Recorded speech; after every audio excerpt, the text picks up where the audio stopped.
Hey, what's going on YouTube? Lionel here, and I'm going to do sort of a mini review. Um, I'm going to try to do four. I'm going to do three in this one, and then one video in the next, or one fragrance in the next one. Going to try to be relatively quick. On the second one, this one may take a little while because I'm going to go through three fragrances. Now, so I was playing around on Fragrantica and realized that Coach had three new fragrances for men, and the series is called Leatherwear. So I was very excited, but didn't think it would be here. Happened to be getting my hair cut at the mall and walked into the Coach store in our local mall here in Arlington and realized that, oh, they had all three of them. So I didn't have a whole bunch to do, so I just sprayed my arms. So I went, sprayed here, here, and here, I believe, and just wrote them with with an ink pen. I just wrote down what they were. So I wanted to see how they would develop, what they would do. So let's go in, and I want to discuss all three of these. They're not in really order, but I will start with number 2, which was my least favorite. Here are the notes. So actually, these were released. Let me look at the release date. It just says 2013, but it had to be a couple months ago, maybe 3 months ago, maybe not even that long ago. So the notes are in the top. You have citruses, rhubarb, citruses and rhubarb. And in the heart, you have green notes, you have black pepper, and you have thyme. And then the base, you have oak moss, patchouli, musk, and leather.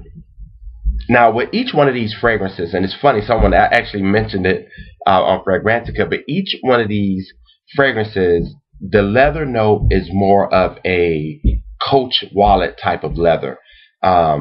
If you ever walk into a Coach store and you like the way it smells, if you've ever shopped with your wife, if you own, like a Coach bag, I own like a Coach, laptop carrying bag type thing, and you like that smell, then this would be the way to go. It's not like the leather you get in, what's the name of that leather coat store? I can't think of it, but I haven't worn leather in a very long time, a leather coat anyway. But if you've walked into Coach, if you've walked into like a boutique where they sell, higher end leather bags, then you would probably, and you like that smell, you would probably definitely love the leather here. So it's not as animalistic as, say, Tuscan leather, or it's not as animalistic as, Dior leather oud. It's a much more buttery, smooth, expensive smelling leather, more of a wearable leather than a sort of the animalistic aspect of the note. So this one you spray it on, and it's sort of weird because it has this, if you've ever smelled Fendi Aqua, it sort of has that feel to it, but I would argue and say it's a bit more high scale than that. I would actually throw each of these three into mid niche range. The Ombre Rousse price point. $100 for 50 mils. It's one of those. It's a $2 a mil type of fragrance, maybe even more, because they did a really, really good job with it. So the most unique of them actually is this one, because it has this rhubarb note, and the rhubarb note, and it could be this mixed with the citrus, it just sort of gives this brighter Tuscan leather feel almost. I mean, I don't know how else to say it. Like, if you've ever, Tuscan leather is like a deep raspberry, strawberry-ish type of note. This one is brighter. Like, so it's almost like a, the fruitiness of it is almost, Bath and Body Works almost, but then it has this leather note and these spices and some other things, and I don't dislike it. I just don't see myself wearing this fragrance much. And maybe it'll grow on me. I'll spray it again the next time I'm there. But of the three, this one impressed me the least. But it may be the most unique of the three as it relates just to overall composition. The longevity on this one seemed to be pretty well. It did sit a little closer to the skin after the first few hours. But, I mean, you know, I think it's a good 6 to 7 hour fragrance with about 3 hours of pretty good smelling. And, you know, you'll probably have a nice scent trail. Well, I wouldn't say a nice scent trail, but, you know, someone sitting next to you would notice that you're wearing something. And I think they would be... I think they would like it. So overall, it's a pretty good fragrance. I think it's, you know, I think they're like $95 for 95 mils.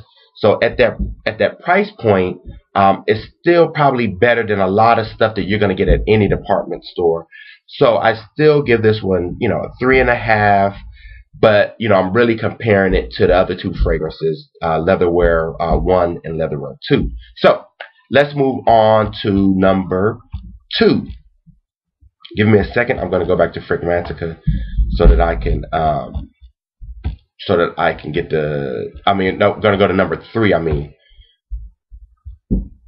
I'm going to go to number 3, and all of these are listed on Fragrantica and on Coach's website. So just in case. So here's the notes in this one. In the top, you have pink peppercorn, you have lemon, you have cardamom, and you have cypress, or cypress, however you pronounce it.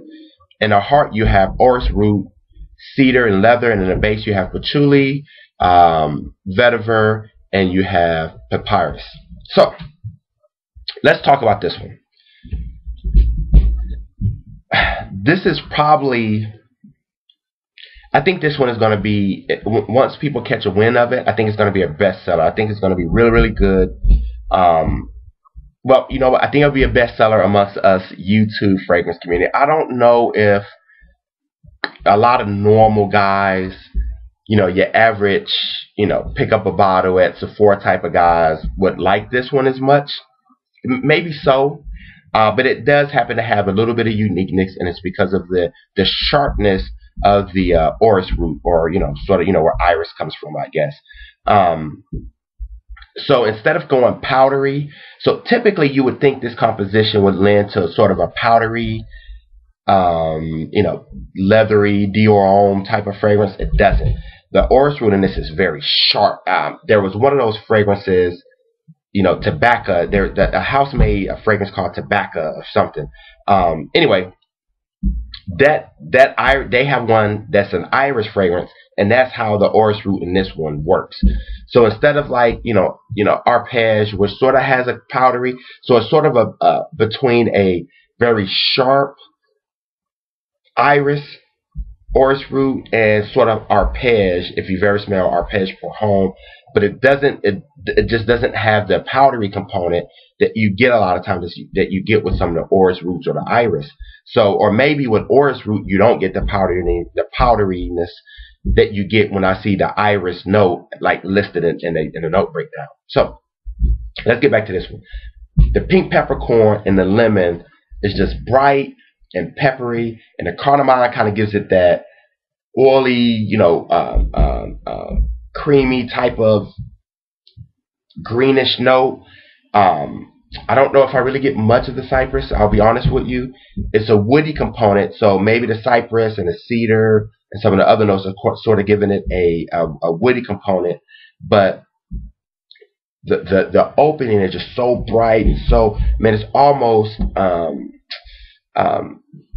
you know, it's top quality. Let me just tell you this: is the opening citrus is just top quality. Then this iris note comes, and it just gives it this sharpness, and then this buttery smooth leather comes. Oh my gosh! And it's almost edible. Like, I'm not lying to you. It almost feels like it's an edible fragrance, if you know what I mean. You know, it's not foody or anything. Just the way it comes off with the leather and the orris and the citrus and the peppercorn. I mean, it literally had my mouth sort of, you know, salivating. I mean, it was really, really good. and then this base draws down, and there's just a hint of patchouli and vetiver, just sort of giving it some depth. So a lot of these fragrances kind of taper off, but I think that supporting note of vetiver and patchouli sort of with this surrounding leather just sort of upholds the fragrance. It kind of, instead of it just sort of dissipating and fading away, sort of sticks together and it just stays. And the in comparison to number two, the longevity on this one I think would probably be the best of all three. So between 1, 2, and 3, I think 3 would have the best longevity. I think 3 is going to be a hit with the fragrance community. Though I think 1 would probably be one of the best gifts. So with this one, I'm saying you're going to get about 8 hours, about 6 hours of really good scent trail, really good projection. If you like the note component, if you like orris, if you like pink peppercorn, if you like those notes and you like a non-animalistic leather, this fragrance is a wonderful, wonderful, wonderful fragrance. So that's number 3. Transitioning over to number 1. So number 1. Oh, hold on, my computer is not working. Give me 1 second. Okay, so number 1. Here are the notes for number 1. Number 1 consists of in